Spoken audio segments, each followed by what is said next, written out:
하나님, 오늘도 이른 새벽 마음의 창을 열고 주님을 향합니다. 많은 이들이 곤히 잠든 이 새벽, 주님과 나만의 소중한 시간을 갖게 하시니 감사합니다.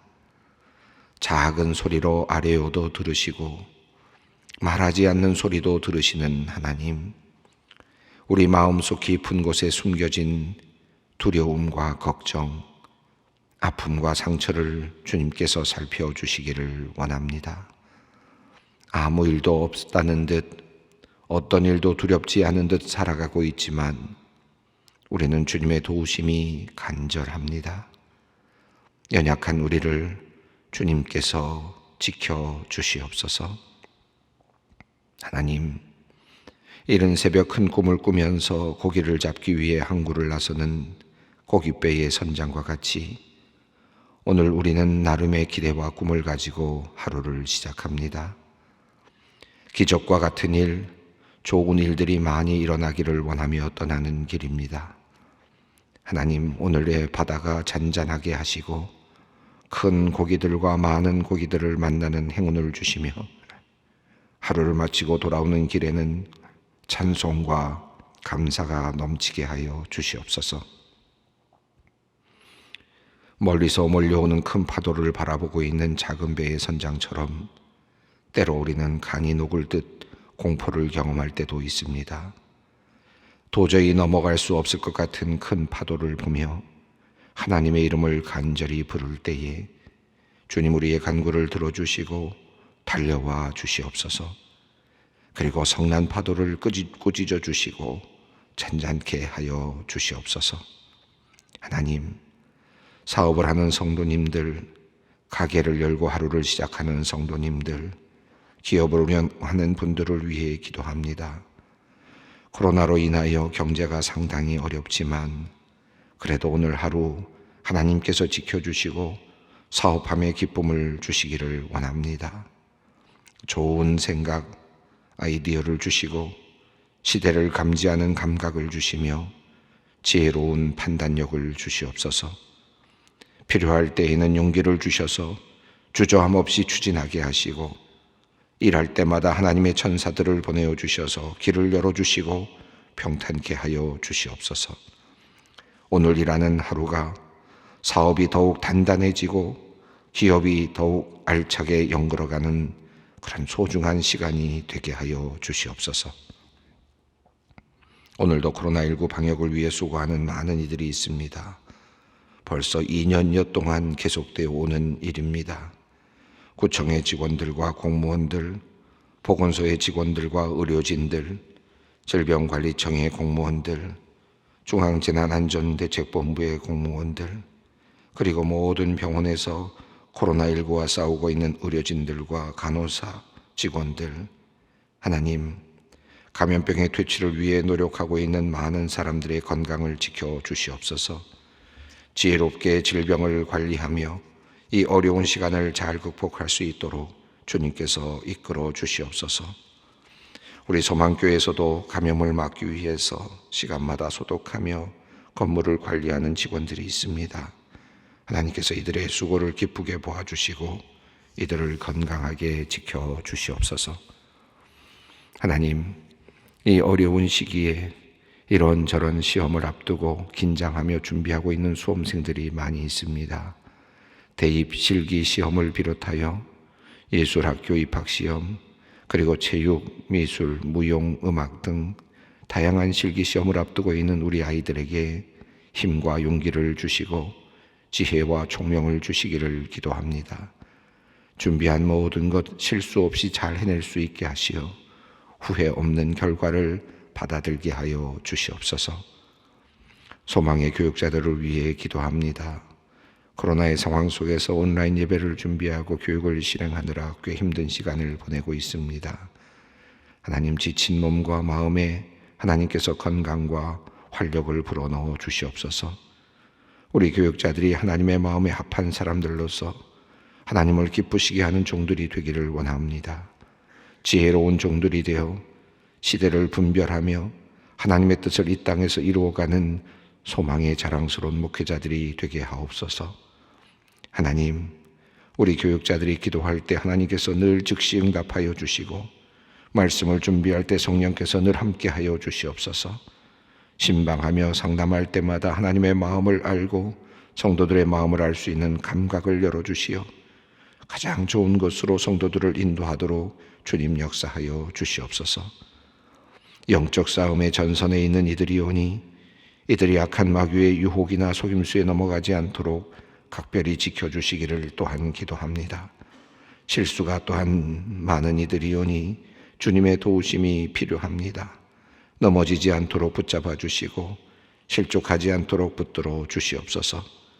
그리하여 하나님의 온전한 일꾼으로 소망교회를 아름다운 교회로 만들어 가는 일에 사용하여 주시옵소서.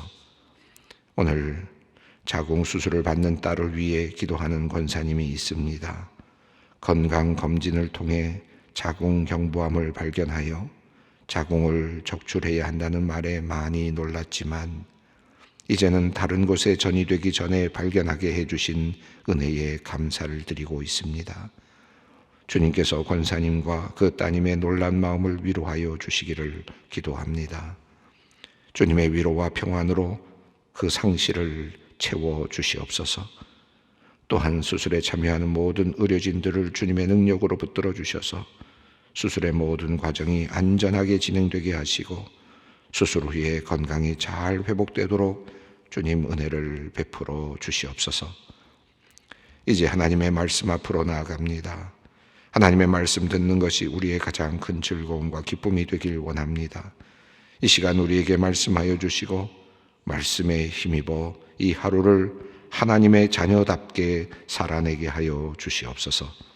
예수님의 이름으로 기도드리옵나이다. 아멘.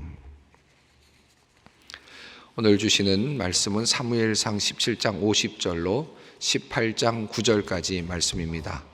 사무엘상 17장 50절로 18장 9절까지 말씀입니다. 오늘은 두 번에 나누어서 먼저 읽도록 하겠습니다. 우선 17장 50절로 마지막 절까지를 먼저 읽고 또 함께 말씀 묵상하고 또 이어서 18장 말씀을 읽고 또 묵상해 가도록 하겠습니다.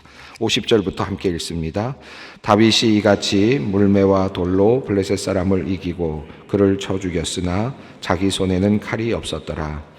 다윗이 달려가서 블레셋 사람을 밟고 그의 칼을 그 칼집에서 빼내어 그 칼로 그를 죽이고 그의 머리를 베니 블레셋 사람들이 자기 용사의 죽음을 보고 도망하는지라. 이스라엘과 유다 사람들이 일어나서 소리 지르며 블레셋 사람들을 쫓아 가이와 에그론 성문까지 이르렀고 블레셋 사람들의 부상자들은 사하라임 가는 길에서부터 가드와 에그론까지 엎드러졌더라. 이스라엘 자손이 블레셋 사람들을 쫓다가 돌아와서 그들의 진영을 노략하였고 다윗은 블레셋 사람의 머리를 예루살렘으로 가져가고 갑주는 자기 장막에 두니라. 사울은 다윗이 블레셋 사람을 향하여 나아감을 보고 군사령관 아브넬에게 묻되 아브넬아 이 소년이 누구의 아들이냐? 아브넬이 이르되 왕이요 왕의 사심으로 맹세하옵나니 내가 알지 못하나이다 하매 왕이 이르되 너는 이 청년이 누구의 아들인지 물어보라 하였더니 다윗이 그 블레셋 사람을 죽이고 돌아올 때에 그 블레셋 사람의 머리가 그의 손에 있는 채 아브넬이 그를 사울 앞으로 인도하니 사울이 그에게 묻되 소년이여 누구의 아들이냐 하니 다윗이 대답하되 나는 주의 종 베들레헴 사람 이새의 아들이니이다 하니라. 여기까지 우선 읽겠습니다. 지금 다윗이 골리앗을 물맷돌 하나로 죽이는 장면이 앞선 본문의 내용이었습니다. 제가 그 돌 5개의 의미에 대해서 말씀을 드렸는데 저는 이 돌 5개라는 말이 참 재미있고 또 참 좋다라는 말씀을 드렸습니다. 오늘 50절 말씀에도 참 또 좋은 말씀이 하나 있는데 참 흥미롭고 많은 생각을 하게 하는 그런 말씀이 하나 있는데요. 50절 말씀을 한번 읽어보겠습니다. 다윗이 이같이 물매와 돌로 블레셋 사람을 이기고 그를 쳐 죽였으나 자기 손에는 칼이 없었더라. 자기 손에는 칼이 없었더라. 이 본문이 참 저는 또 흥미롭습니다. 왜냐하면 앞서 바로 앞에 있는 46절에서 다윗은 골리앗을 향해서 앞으로 나가면서 내가 너의 목을 베고 라는 말이 나오거든요. 그런데 그의 손에는 칼이 들려져 있지 않았습니다. 그렇죠? 물맷돌 5개밖에는 없었습니다. 막대기와 그리고 물매와 돌 5개밖에는 없었습니다. 그런데 다윗은 그럼에도 불구하고 내가 너의 목을 베겠다라고 그렇게 호언장담하듯이 그렇게 믿음으로 믿고 나아가고 있습니다. 물맷돌로 그가 쓰러졌고 그리고 나서 칼을 사용하는데 51절을 함께 같이 읽겠습니다. 다윗이 달려가서 블레셋 사람을 밟고 그의 칼을 그의 칼집에서 빼내어 그 칼로 그를 죽이고 그의 머리를 베니 블레셋 사람이 자기 용사의 죽음을 보고 도망하는지라. 목을 베는 그 무기는 누구의 몸에 있었던 것입니까? 골리앗의 몸에 있었던 바로 그 무기입니다. 골리앗이 사용하던 무기, 골리앗이 다윗을 죽이려고 했던 무기, 이 무기가 지금 골리앗에게 허리에 아마 차 있었겠죠. 자, 그런데 다윗은 지금 물맷돌로 그를 쓰러뜨린 다음에 이 골리앗의 무기를 가지고 지금 골리앗의 목을 따고 있습니다. 공격하는 적의 무기, 나를 공격하고 있는 적의 무기가 이제 나의 무기가 되는 놀라운 역사를 지금 경험하는 것이죠. 이것이 바로 하나님의 은혜고 하나님의 도우심이라고 하는 사실이죠. 저는 이 이야기를 보면서 참 하나님의 역사하심은 대단하시다. 또 우리가 이런 믿음이 필요하구나 라는 생각을 합니다. 오늘 여러분 기도하실 때도 이런 기도하면 어떨까 싶습니다. 나에게는 무기가 없지만 그리고 적들이 나에게 정말 칼로 창으로 그리고 우리가 갖지 못한 무기를 가지고 나에게 도전해오고 나를 쓰러뜨리려고 하는데 하나님께서 나를 도와주셔서 그들의 무기가 나의 무기가 되게 해달라. 이게 참 놀라운 하나님의 은혜입니다. 다윗은 그런 경험을 하죠.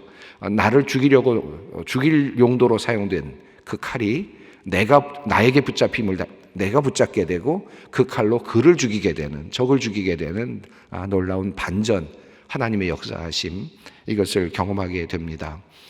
이런 경험이 우리 신앙인의 경험이 아닐까 생각합니다. 나에게는 무기가 없고 적들은 나에게 달려들고 그리고 내 무기는 그저 별 볼 일 없는 무기이고 그러나 적들의 무기는 철로 무장되어 있고 그리고 보다도 훨씬 더 좋은 무기로 무장되어 있는데 그럼에도 불구하고 하나님께서 간섭하셔서 하나님께서 도와주셔서 역전이 일어나는 것, 그리고 그가 나를 죽이려고 했던 무기가 도리어 내가 쓰는 무기가 되게 하는 하나님의 놀라운 역사, 이것이 다윗이 경험하고 있습니다. 내가 너의 목을 베겠다고 했지만 실제로 칼은 가지고 가지 않지만 그의 현장에는 칼이 있었습니다. 적의 손에 칼이 있었고 그 칼로 이제 다윗은 골리앗의 목을 베게 됩니다.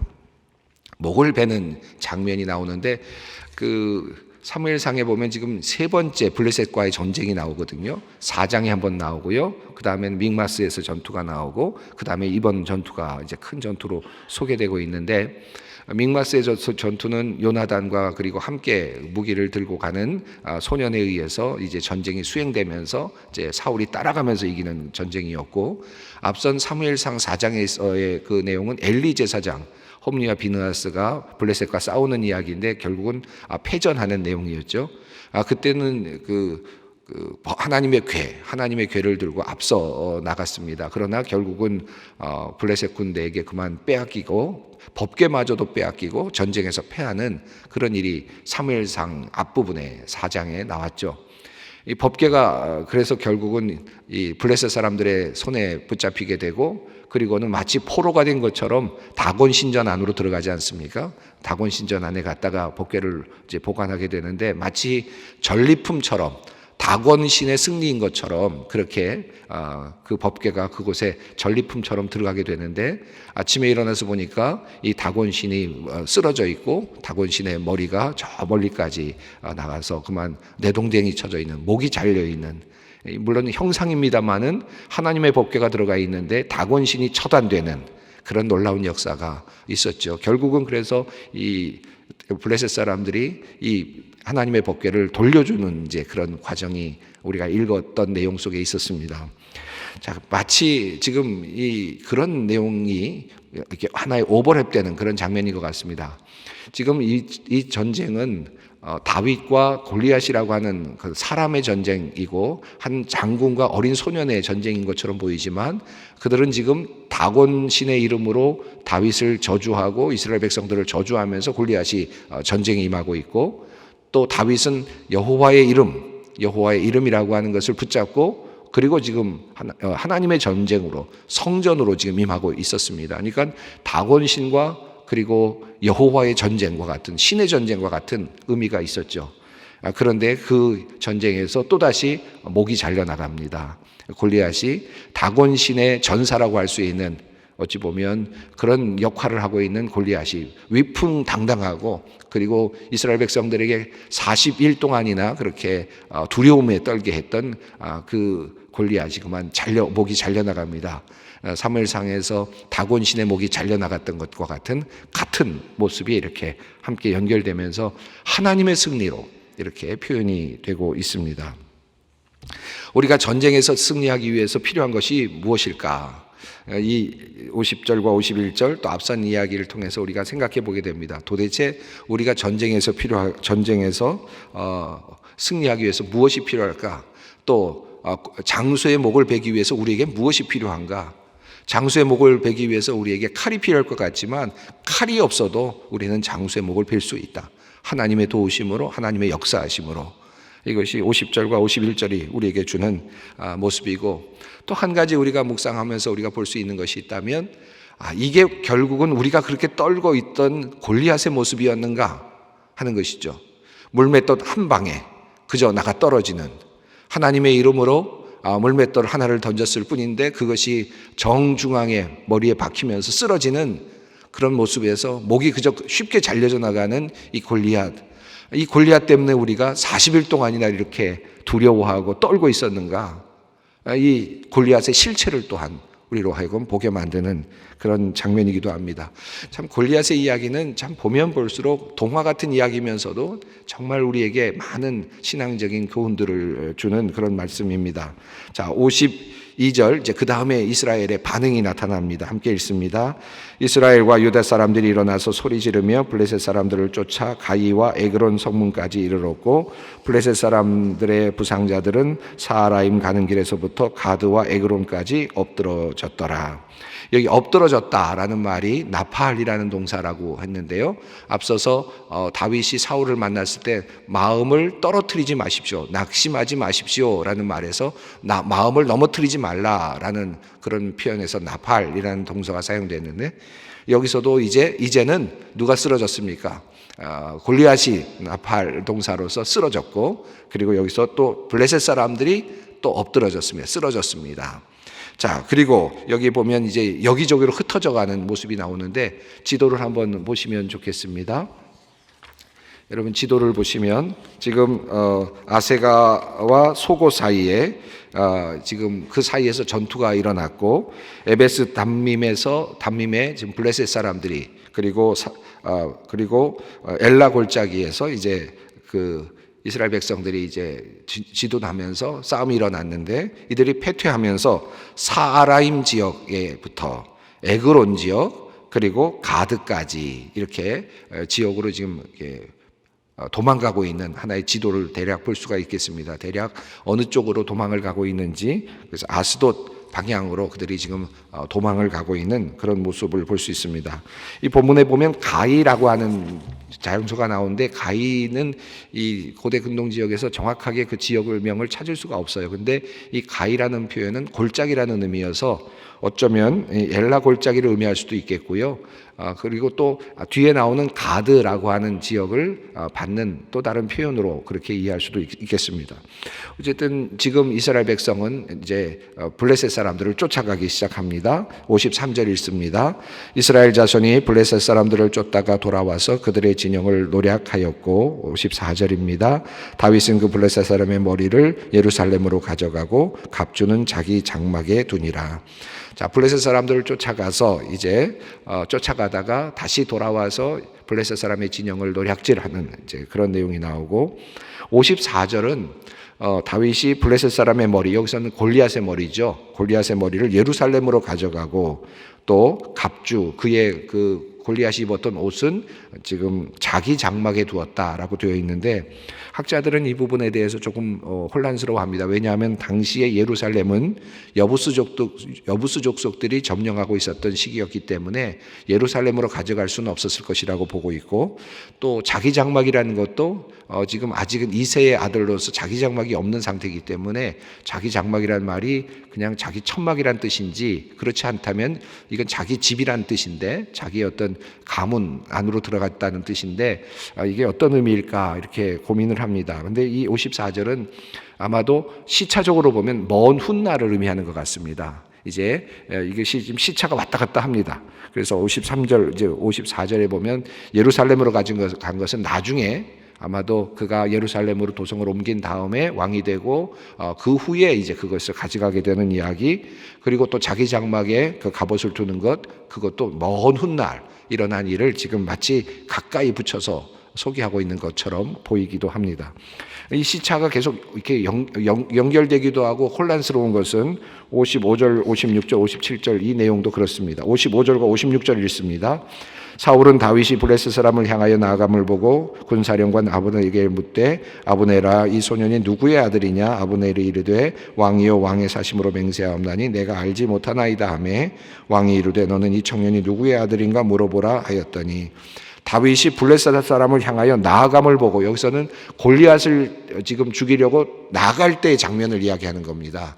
그러니까 이미 지금 골리앗은 죽었는데 과거로 돌아가서 블레셋 사람을 향해서 나갈 때, 이 골리앗을 죽이려고 나갈 때 저 소년이 누구의 아들이냐라고 이렇게 묻고 있습니다. 이 장면에서 아니 이미 지금 다윗을 불러서 지금 이렇게 그 수금을 타는 자로도 만들었고, 이미 아버지에게 보내서 아들을 보내달라고까지 이야기를 했는데 그의 아들이 누군지 모른다. 이게 도대체 무슨 뜻이냐, 이게 어떤 의미냐라고 이렇게 반문하는 분들도 있을 것 같은데요. 뭐 어떤 분들은 일시적인 기억 상실이 아니냐라고 생각하는 분들도 있고, 그런데 아마 어쩌면 이가 다윗이 누군지는 알았지만 다윗의 아들이 누구였을까에 대해서 정확하게 하지 못했을 가능성도 있습니다. 그 집에 보내서 사울을 우리 왕궁으로 데리고 오라라고 하는 명령을 내렸을 가능성이 높기 때문에 정확하게 이새의 가문이라는 것을 정확하게 사울이 인지하지 못했을 가능성이 있는데, 왜 이런 문제를 지금 사울이 묻느냐 하면, 앞으로 이 아이가, 이 다윗이 승리하고 돌아오면 이제 이 가문에 면세 혜택을 주기로 했단 말이죠. 이 가문이 굉장히 중요한 하나의 그 혜택을 받는 가문이 되기 때문에 묻고 있는 듯합니다. 자, 57절부터는 그가 이제 블레셋 사람을 죽이고 돌아올 때 장면으로 또 다시 넘어갑니다. 57절, 58절 있습니다. 다윗이 그 블레셋 사람을 죽이고 돌아올 때에 그 블레셋 사람의 머리가 그의 손에 있는 채 아브넬이 그를 사울 앞으로 인도하니, 사울이 그에게 묻되 소년이여 누구의 아들이냐 하니, 다윗이 대답하되 나는 주의 종 베들레헴 사람 이새의 아들이니이다 하니라. 이때는 이제 블레셋 사람 골리앗을 죽이고 그의 머리를 들고 지금 사울 앞으로 가는 장면입니다. 굉장히 잔인한 장면이죠. 그런데 사울은 그에게 묻습니다. 소년이여 라고 묻습니다. 누구의 아들이냐? 이때는 이제 약속했던 것을 주어야 된다라고 하는 그런 마음에서 물어볼 수도 있겠죠. 자, 그런 관점에서 이제 대답을 합니다. 나는 주의 종 사람 이새의 아들입니다. 베들레헴 사람의 아들입니다. 라고 그렇게 대답을 합니다. 자, 이렇게 이야기를 하고 사울이 그 말을 마치고 다윗과의 대화가, 아마도 좀 더 긴 대화가 있겠지만 말이 끝나자마자의 과정이 이제 이어지는 바로 본문입니다. 이제 이어지는 18장 1절부터 이제 마지막 절 9절까지 말씀을 우리 함께 읽겠습니다. 다윗이 사울에게 말하기를 마침에 요나단의 마음이 다윗의 마음과 하나가 되어 요나단이 그를 자기 생명같이 사랑하니라. 그날에 사울은 다윗을 머무르게 하고 그의 아버지 집으로 다시 돌아가기를 허락하지 아니하였고, 요나단은 다윗을 자기 생명같이 사랑하여 더불어 언약을 맺었으며, 요나단이 자기가 입었던 겉옷을 벗어 다윗에게 주었고 자기의 군복과 칼과 활과 띠도 그리하였더라. 다윗은 사울이 보내는 곳마다 가서 지혜롭게 행하며 사울이 그를 군대의 장으로 삼았더니 온 백성이 합당하게 여겼고 사울의 신하들도 합당히 여겼더라. 무리가 돌아올 때 곧 다윗이 블레셋 사람을 죽이고 돌아올 때에 여인들이 이스라엘 모든 성읍에서 나와서 노래하며 춤추며 소고와 경쇠를 가지고 왕 사울을 환영하는데 여인들이 뛰놀며 노래하여 이르되 사울이 죽인 자는 천천히요 다윗은 만만이로다 한지라. 사울이 그 말에 불쾌하여 심히 노하여 이르되 다윗에게는 만만을 돌리고 내게는 천천만 돌리니 그가 더 얻을 것이 이 나라 말고 무엇이냐 하고 그날 후로 사울이 다윗을 주목하였더라. 이 1절 말씀, 이제 18장 1절 이후의 말씀은 다윗과 요나단이 마음이 하나가 되는 것인데 사울에게 말하기를 마침에라는 말로 나타나는 것으로 봐서 이건 하나님의 섭리죠.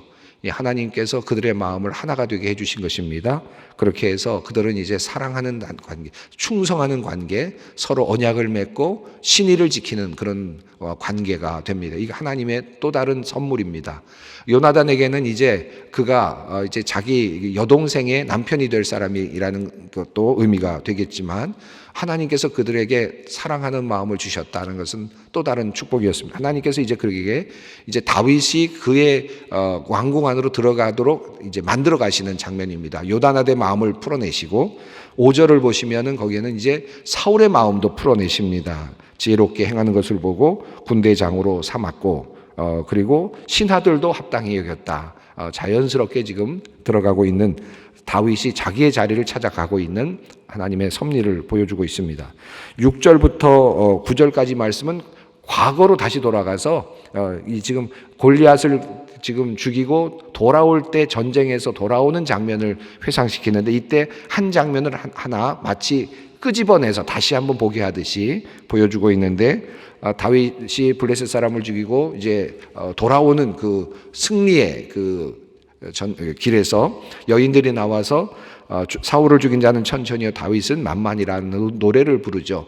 이 노래는 사실은 평행법이니까 천천히요 만만이라는 말은 사울과 다윗을 칭송하는 말입니다. 그러니까 누가 천이고 누가 만이다라는 그런 의미가 아니라 이제 앞선 숫자는 작은 숫자가 나오고 뒤에는 큰 숫자가 나오는 건 당연하겠지만 두 개가 지금 합해져서 사울을 칭송하고 다윗을 칭송하는 하나의 노래이죠. 이게 하나의 평행법의 하나의 구조인데 이거를 따로 띄어서 볼 이유가 없는 것입니다. 그런데 지금 사울은 거기에서도 조그만 꼬투리를 보고 있습니다. 하나의 꼬투리를 잡고 있습니다. 어떻게 내가 천천히고 다윗이 만만이냐? 이거에 대해서 이제 관심을 갖기 시작했고 이제 다윗을 주목하기 시작하는 사울이 경계하기 시작하는 장면이 이미 골리앗을 무너뜨린 다음부터 이미 움트기 시작했다라고 하는 사실을 살짝 끼워 넣어서 이제 사울과 다윗의 사이가 벌어져 나가는 과정을 이제 우리로 하여금 알게 해주고 있습니다.